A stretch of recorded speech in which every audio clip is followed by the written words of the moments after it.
Yo, what's up mga idol? Welcome to King's Journey and welcome to King's Vlog. For today's video mga idol, ituturo ko po sa inyo kung paano nga po ba ang pag-setup ng inyong pay account settings. Una sa lahat, para magamit nyo po ito lalong-lalo na po sa inyong Facebook na sasahurin sa stars. Panoorin nyo yung video mula umpisa hanggang dulo at ituturo ko sa inyo kung paano ang step by step na pagsisetup ng ating pay account setting.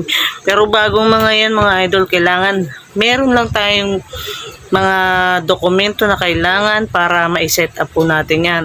Ang unang-una po dapat meron po tayong TIN number.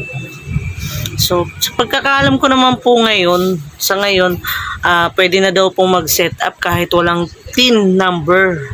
So ano nga po ba yung TIN number? Tax Identification Number. So yun mga idol, nakukuha ang TIN number sa BIR. So para magkaroon kayo ng TIN number, pumunta na po kayo sa pinakamalapit na BIR sa lugar ninyo mga idol. And then ang isa pa po mga idol is kailangan nyo ng bank account, or kung wala naman, pwede rin namang PayPal. Pero pag PayPal kasi ang gamit nyo, medyo mahirap. Ita-transfer nyo pa po yun. Kumpara lang po sa bank account na mismo, mas madali nyo nang makukuha yung pera nyo. Yun mga idol, pasensya na, nabubulol ako. So, para masimulan na natin yan mga idol, intro muna tayo, syempre. The trap is sprung.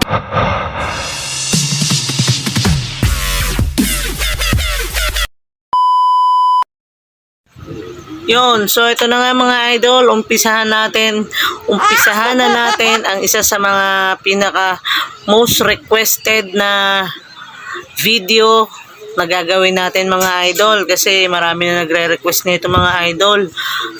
Sa ngayon, ituturo ko po sa inyo kung paano nga ba gumawa o mag-set up ng pay account settings sa ating Facebook. Mas magandang gawin dyan, explore nyo rin po ang inyong Facebook. Mag-click kayo and then explore nyo kung ano yung mga pwede nyong malaman dyan.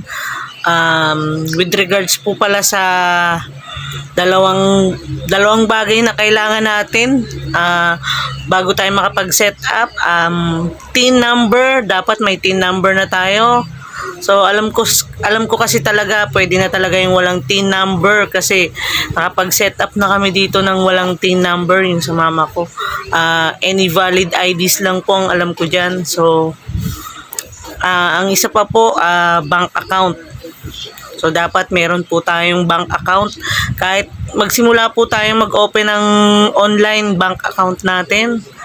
So ayun mga idol, tip lang yon. So ito na nga po mga idol, simulan na natin.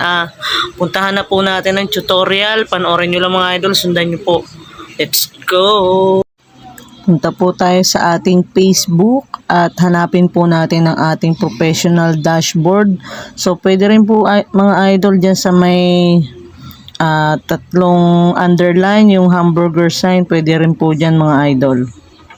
So, hanapin nyo po ang monetization. So, makikita nyo po dyan, pag na-itap nyo, meron po siyang earn money. Tapos, itap nyo po ang monetization. So, siguraduhin lang po na meron na po kayong setup tools dyan para makapag-start po tayo ng pay account setting setup. Pakiclick nyo lang po yung get started at pagkatapos po ipapasok po kayo sa pagsisetup ng stars. So hindi ko na po isinama dito yon, diretso na po tayo sa pay account setting, kasi sa setup of stars meron pa po kayong pipil upan dyan. Yun na nga po yung tax identification number, tsaka personal information lang din po yon. Tapos pag nag-start na po kayo, pasok na po tayo dito sa let's start with the basics. Ito na po yung umpisa ng pay account setting. Bale, i-fill up nyo lang po yung mga boxes dyan ng personal info nyo po. At siguraduhin nyo po na tama ang lahat ng ilalagay nyo po para hindi po tayo magkaroon ng problema. Kasi pag nagkaroon ng problema, i-update nyo pa po yan. Kung tapos na po, proceed nyo na po, i-next nyo na po. Fill up nyo lang po dyan yung first name, last name, date of birth, at yung country kung nasaan po kayong country ngayon para hindi po uli magkaroon ng problema. Kasi pag nagka-problema po, mahirap po mag-update kay Facebook. Kailangan nyo pa pong mag-submit ng mga reports. Okay, kung natapos na po, next na po natin. And then, enter business info. Click nyo lang po yung country kung nasaan po kayong country. And then, business type, dapat po individual yan o sole proprietor. Yun lang po. Pag okay na po, i-next nyo na po. Next procedure na po tayo. Pagka-next po, magpipill up na po tayo ng inyong info. Enter your info. Mahalaga po na pirmahan nyo po lahat ng nandyan. Punuin nyo lang po. Tapos, yung postal code, importante po. At bago nyo po i-check yung box sa ilalim at next, kailangan po sigurado po kayong tama ang pagkakalagay ng inyong personal info. Okay, tap nyo po yung next. And then sa step 4 na po tayo. Set up your pay account. O choose how you'd like to be paid. So, ayan po, pwede po kayo mamili kung manually bank account or link your PayPal account. Mga idol, pinili ko yung manually bank account para magpapasok po ako ng bank account ko. And then, magpipili na po na tayo ng country kung nasan tayong lugar.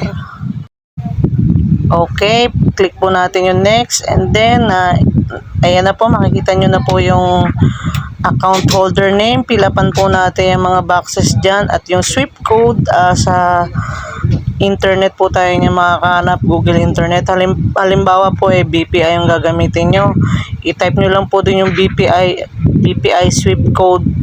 Tapos kung nasang lugar kayo, halimbawa, Davao BPI SWIFT code, ayun, ma-search nyo na po yan. And then, yung account number, wag nyo pong kalimutan. Tapos, i-click nyo po yung nasa ilalim, link payment method. Okay, pagkatapos po nun, yan po makikita nyo, yung tax information nyo, may konti po kayong i-edit dyan. Double check nyo rin po baka kasi may mga mali. Tapos, click nyo po dyan yung 0% of services will be physically performed inside the United States para wala pong bayad yan dun.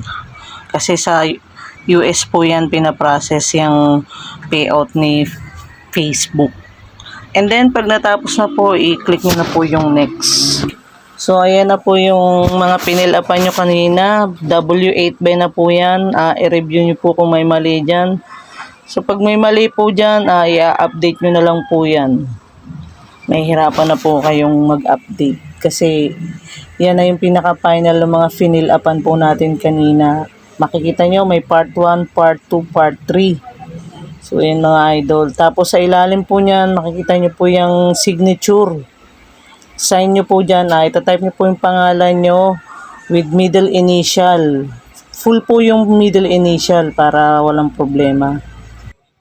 Siyempre, wag nyo nga po palang kakalimutan yung apelido nyo. Wag nyo na pong lalagyan ng dot. Okay? Tapos, ayan na po lahat yun. Pag successful yung pagkakagawa nyo ng pay account nyo, makikita nyo po yan. Tapos, i-click nyo na lang po yung done sa ilalim. And then, puntahan nyo na po yung Facebook nyo. Okay na po. And that's it mga idol. Sana makatulong ako sa inyo sa maikling video na nagawa ko mga idol. And sa mga hindi pa po nakasubscribe sa aking channel or sa aking page, please consider to subscribe my channel para na lang po sa mga bago at mga susunod na video na gagawin ko mga idol. Manatili po kayo maging update. Para malaman po ng iba sa mga hindi pa po nakakagawa ng pay account setting kung paano po ito i-process, matututunan nyo po dito step by step. Just like and share my video. Yun lang mga idol. Thank you so much.